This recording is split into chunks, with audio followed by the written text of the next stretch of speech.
The post-2015 agenda will really be a global agenda. It will not just be the North and the South. It will be taking into account the interaction that are taking place in several areas, primarily in the labor market. This has been mentioned by a number of participants from Mongolia, from Japan, and I think this is particularly important. And the second point is that perhaps the success of the NDG, some call it relative, but the success in NDG in starting to frame a common global agenda is raising the appetite for more. And I sense, I have the feeling from this discussion that the next agenda will not just be about extending safety nets for the poorest, but it will really be how we work better together, how we live better together in a common world. And I think there's a very strong sense that the social issues, which are of main concern to us, have to be linked with the economic discussion, with the issue of performance, with the enablers, as you call it, and the modifiers. And something that I think we'll need to expand in the next session is that this connection between the economic and the social has to be grounded in a framework of rights, in the framework of standards, in the concern for social justice and equality, which the UN is so good at doing that. And I think that will be an important strength. We are talking about, of course, what is going to substitute the Millennium Development Goals after 2015. There is a very strong emphasis now, of course, on sustainable development, and one of the dimensions that in the International Labour Organization we have been emphasizing, and of course it's a big demand for many countries and many workers and many enterprises, is the importance of creating jobs and improving social conditions. We have just lived through the worst economic crisis since the Great Depression. There has been a great recession in the world, and this has exacerbated a lot of very bad labor conditions and working conditions in workers in many countries. One has to say that, of course, there was a crisis before the crisis. Even before the economic and financial crisis, the world was characterized by high levels of unemployment in some countries, huge amounts of people under the poverty line of $1 a day or even $2 a day, part-time and temporary work also, and an issue of youth employment. But after the crisis, all these indicators of the labor market have worsened very seriously. Unemployment levels are at record levels. The informality of jobs has increased, the precariousness of jobs, the working conditions have deteriorated. So it is very clear that the new Millennium Goals, or the goals after 2015, will have to have a very strong emphasis on economic growth and the employment content of that growth. And we have to make sure that this growth is a pattern of growth which is inclusive, that produces jobs, that opens opportunities, particularly for the millions and millions of young people that are entering the labor market. We in the International Labour Organization are emphasizing the fact that the world faces a jobs challenge of 600 million. This includes the 200 million unemployed, plus around 40 million people entering the labor market each year, of which a large majority are young people. So all these dimensions we are emphasizing very much, and of course we're very glad to see that countries, of course, are very sensitive to this, that politicians and leaders are putting employment and social protection issues at the center of their concerns. We also have to recognize that not only we are living through a great recession, but also a great restructuring. There are some long-term trends, demographic trends, technology is changing the nature of work. There are issues regarding education. There's been something that we could call the great doubling in terms of the amount of people in the world with tertiary education in China, in India, in Brazil, in many developing countries. There are millions of new college graduates coming, which means that you can have very highly skilled jobs done much cheaper than in developed countries. So this is a highly skilled labor force, and it's changing then the nature of opportunities for companies and the nature of opportunities also for people. So these are some illustrations of the kind of long-term, game-changing trends that countries have to take into account when they define also their employment policies. And we in the ILO are very much putting this in the agenda as well, in this very important conversation of what is going to be the development vision and the cooperation and the nature of the partnership after 2015. We have learned from the MDGs that they were a very powerful way of setting priorities. When a government in a developing country has to ask itself what to do with scarce resources, what to do with its small budget, what to do with foreign aid, what to tell their partners, their friends who want to support their development, in the MDGs they had an answer, a very clear answer. First, reducing poverty. Second, promoting education. Third, looking at health and maternal mortality. Four, trying to promote gender equality. Five, establishing sustainability of their environment. Six, looking also at the need for bridging the digital gap, and so further and so forth. This meant a very clear sense of intelligent and informed, factual-based priorities for development policies. It also showed us what had worked and what hasn't. It was a way of defining and filtering what is more important and what can, if anything, wait for a few years. The role of the UN in the post-2015 will be very similar to the role of the UN in the MDGs. The UN is the house where all the nations come together, where the governments, the civil society, the academia, the UN agencies themselves come with clean eyes for a frank discussion to try and push the frontier a little bit further, to try and next time be more ambitious, be bolder in terms of what need to be the objectives for social development in the future, hopefully for sustainable human development in the future.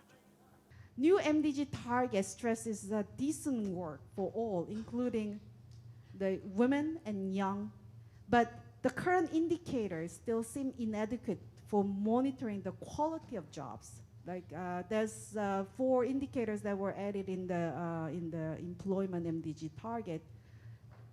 Don't say much about the decent jobs. It talks about the number of jobs, but it doesn't even talk much about the job opportunities for the young and women. So these, we believe that have to be picked up with more rigor and when we talk about the post-2015 agenda. I was particularly struck by 2 things, Paul, if you'll forgive me saying 2 things, but I'll be brief. Firstly is the importance of listening to poor people themselves in this process. And a number of speakers over the last 2 days have said this in one way or the other, that we must find a way to hear the voices of the poor, and that goes beyond talking to civil society. It means actually talking to poor people themselves, which won't be easy, but let's find a way. And then secondly, building on Richard's point, I've been struck how much discussion there has been around what does it take to get good growth. And there's lots of different answers out there, but people have been talking about issues that I'm frankly a bit surprised, but really delighted to hear people talking around, such as property rights for indigenous people and tackling corruption and issues like that, which aren't that easy to talk about in the UN in New York, those of you who've had that experience. But maybe we can have that dialogue and work out which elements of this fly and which ones we can agree that are the most important, and maybe we can find a way to get that in. I think for me, the point that both Demery, Jessica, and Philip have been raising really points to one of the elements of the new development agenda, which is this explicit focus on shifting from looking at social protection, social insurance, and such as redistributive tools to seeing them as explicit development goals. And that's a whole different way of framing that discussion. So they have multiple objectives. Beyond just income growth, they're also about meeting unmet needs, skill enhancement, and a whole host of issues under the MDG.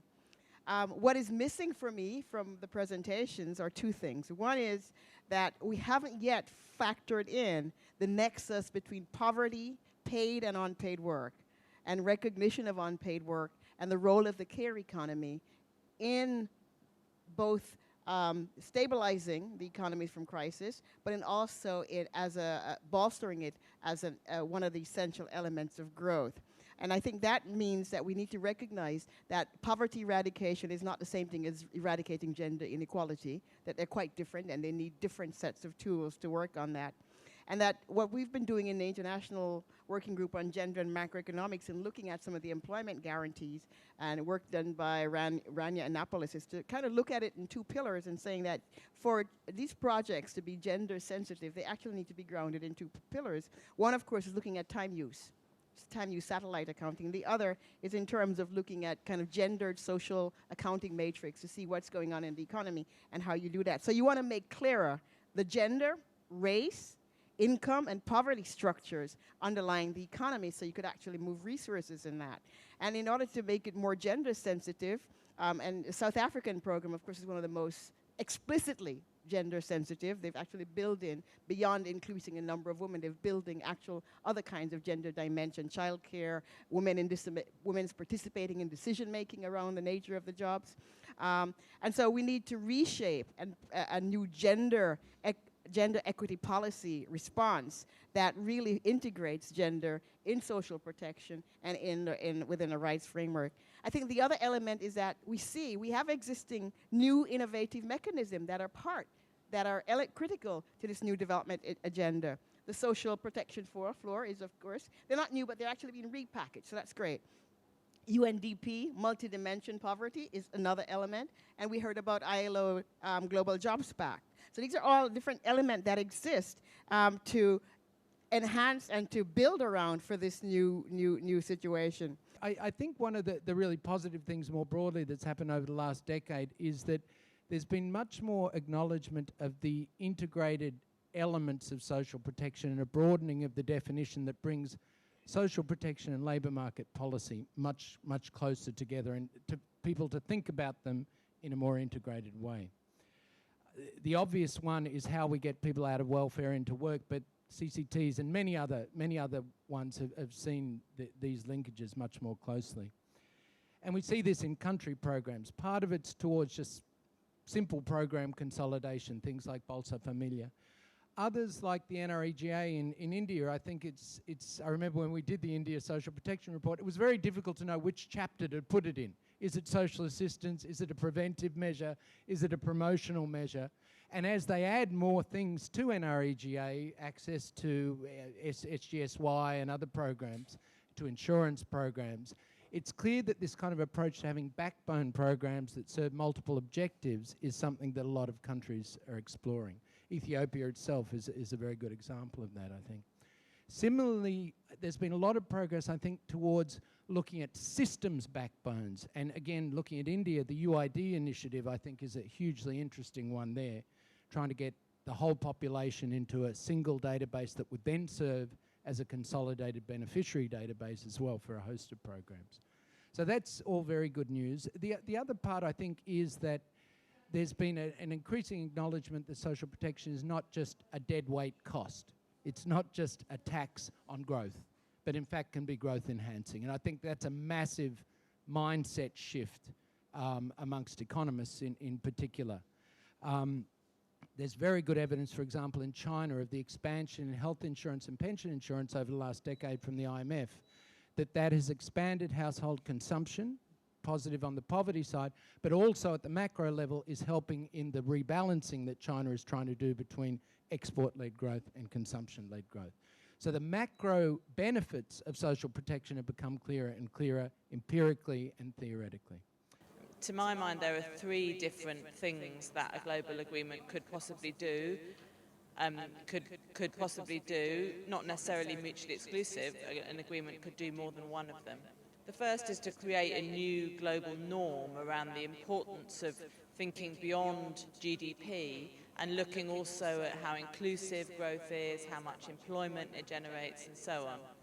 The second is a global framework could help to solve some tricky global problems that individual countries can't tackle on their own, like in the areas of trade or migration or technology transfer, which obviously are really important in individual countries' experiences of growth, but which an individual country's policy can't change on its own.